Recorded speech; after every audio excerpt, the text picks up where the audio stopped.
Hi, I'm Margot Chio, Chair of the Oral History Series for the New England 99s, our women pilots organization founded by Amelia Earhart. As we see behind us here, Amelia that was in the movie by the same name.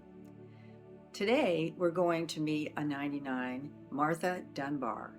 She has been a member of the 99s for 50 years and has served in a number of different capacities as an officer and flown in all kinds of races and events. It's a very interesting story how Martha got into flying. You never know how a chance remark from a stranger can plant a seed. I surprised myself by learning to fly. Never had any intention, but caught in a tremendous traffic jam going to Hyannisport in 1966. My husband and I were going to attend a prenuptial party for his brother. When we finally arrived there, I very jokingly said we could have flown there faster than driven that day. And the woman that was standing next to me said, "Well, why don't you learn how to fly?" And the thought stayed with me all summer. It would not leave my mind. I called the local airport, got a very gruff voice after I told them what I was interested in, and the gentleman finally said, "Well, come on over and take a ride." And I went over, and I took the ride, and I've never been on the ground since.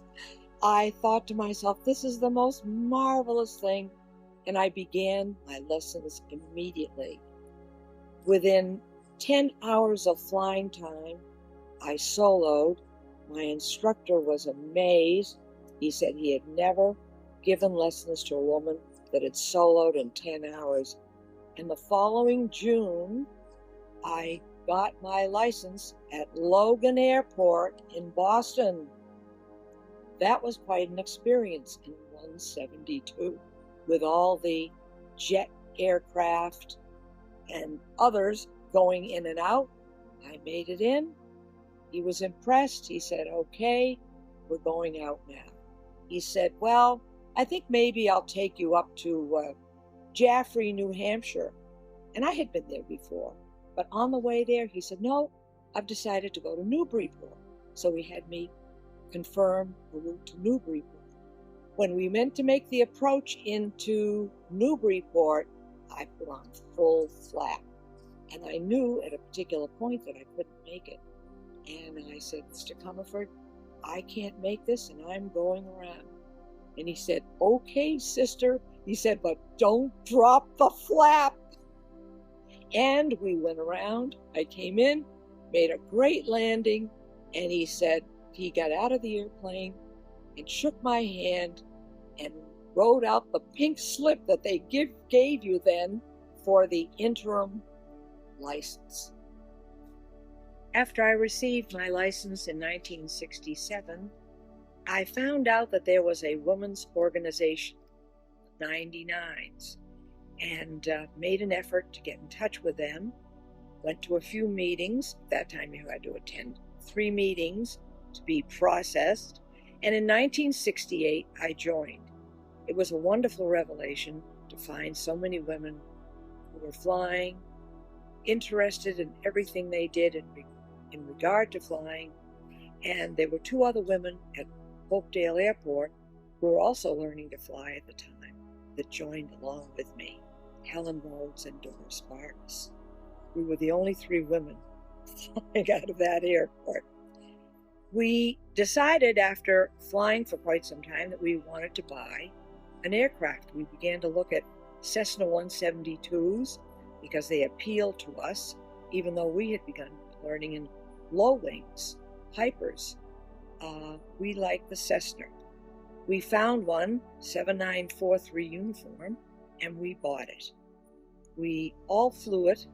We flew that aircraft for several years until the Barbuses moved to the West Coast, and Bill decided he wanted to do something else, and we decided to sell the aircraft, which we did, and we had no trouble selling it. Wonderful aircraft. Then that left Helen and I thinking about, once again, buying an aircraft. But she, in the meantime, got a Cessna 150. and we used to fly that everywhere. And we learned a lot. And on one of our trips during the winter, we were coming into Hopedale, and the engine began to flutter. And we were really quite concerned about it. We did get down, and when we got in, the mechanic said, you might want to put on carb heat occasionally in cold weather. So we learned a lesson that day and never forgot it. Helen decided to sell her 150. She felt she wanted a larger airplane, and we began to look at 172s, which would take 4 people. We found the one that we wanted and made an offer. The gentleman accepted it, and we bought it.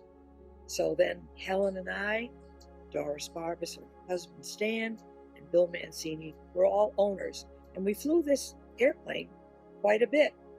Really was a wonderful aircraft to fly. Then the Barbases moved to the West Coast.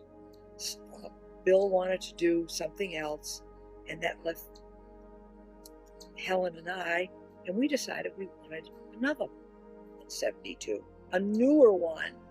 And by that time, it was 1973. We bought a brand new 172. Meldor was a Cessna dealer.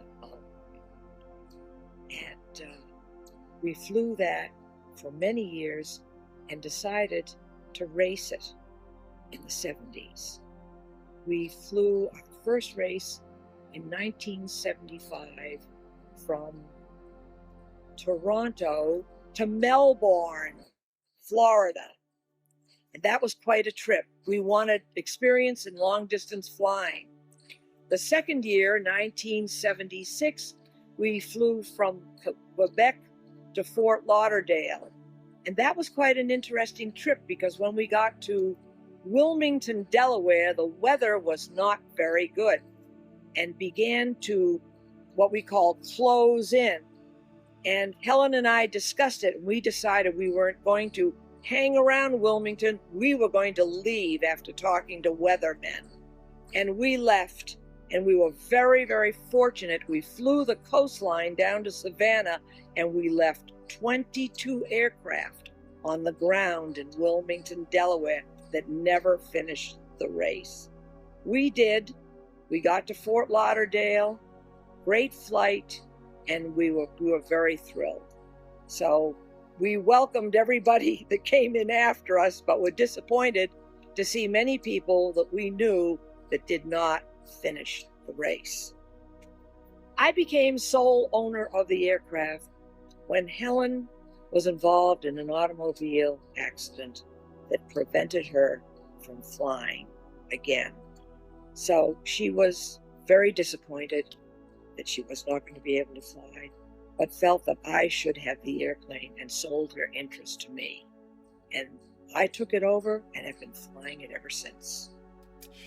After joining the 99s, I not only began to fly to many places, but I became active in the organization, serving all officerships in the Eastern New England section and becoming governor in 1996. And in 1997, we held a great convention in Portland, Maine, where Ann Wood Kelly was our featured speaker, and a pleasure to have with our organization. From then on in, I began to become involved in the international organization, and I became a director. I traveled back and forth to Oklahoma, and I was also the spokesperson for the Council of Governors internationally and received an award that's here. Then I was asked to run for president of the organization, which I did. Unfortunately, I didn't win. However, I came back to New England and have been active ever since in the New England section and Eastern New England chapter of the 99s. I still fly today. My aircraft is based in Hopedale. I use it a lot in the New England area, fly back and forth to Chatham a lot because I own a summer home in Brewster, and it's been such a pleasure for me all these years. I can't even envision a life without flight. The photo in front of me was taken in 1976 at Bedford Airport. We are all the New England racers in the Angel Derby that year. From left to right, Georgia Pappas, Jean Onimus, Ann Bedour, Dot Butler, Sue Lindsley, myself, and Helen Rhodes. This photograph was part of the race that I mentioned before, where we left 22 aircraft behind in Wilmington, Delaware, because of bad weather. Everybody in this race, and it was a tribute to New England pilots, finished that race, and a lot of people didn't. I guess we were used to bad weather. A lot of aviation memorabilia and jewelry as well, and I have a lot of wonderful aviation posters, figures, aircraft, that all are part of my life. They were collected in my travels when I was a board member and would go to several different areas around the country. This one is especially pleasing to me because it's the 2003 event in Washington, D.C., celebrating the Wright brothers, the 100th year beyond their flight. Also, I have 2 awards that were very, very important to me. This award is for being the spokesperson for the Council of Governors from 1997 to 1998 and was awarded to me in Oklahoma City. The New England section of the 99s gave me the Award of Merit in 2015. My husband bought this poster for me several years ago on my birthday as a surprise, and it was a surprise. I've enjoyed it, having it. It's here every day I look at it. It's wonderful. This poster is very pleasing to me. It has a lot of history in it, and I was an American Studies major at Wellesley. We have the YMCA, we have a woman, we have flying, we have work, we have the war effort from World War I. It's really a tremendous, tremendous poster. And in Vancouver, at a convention, and they have an aviation flea market, and I just happened to cross it, and I just fell in love with it. My husband built the dune buggy for Ken Harrelson in 1969, and he was known, of course, as the Hawk. And when he came to bat at Fenway Park, everybody would get up and sing, "Don't Walk the Hawk." The Barrie Airport sign was in their pool house bar area. They had a great swimming pool, a nice bar, served cocktails there. It was open daily, except Monday, as it says on the sign. And it was quite a place, very well run, very nice. The airport is located in Barrie, Mass., just beyond the Worcester area and near Sterling. Bought at an auction and couldn't pass it up for me, and he gave it to me for Christmas many, many years ago, and I've had it ever since. Parker Brothers Airmail game covers. However, I would have loved to have had the games themselves with all the aviation. 2nd, 1937. And this is one side of the Boston Advertiser. And we have another side here that I can show you that has pictures of her life. Same newspaper, July 4th, 1937. I've been collecting aviation books for years, and I have an awful lot of them. This is only a small portion. And I have aviation magazines as well that are really great, very informational and colorful as well. Our Aviation is from 1939 and has an article about Amelia Earhart, is she still alive? And on page 10, the article is featured. Over the years, I began to collect a lot of aviation memorabilia and jewelry as well.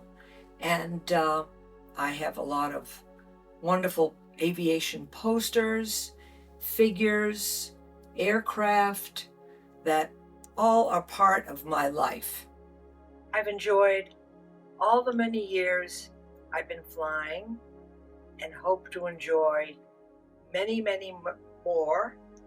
The people I've met have been wonderful, and I wouldn't have given it up for anything. I hope to continue many, many more years.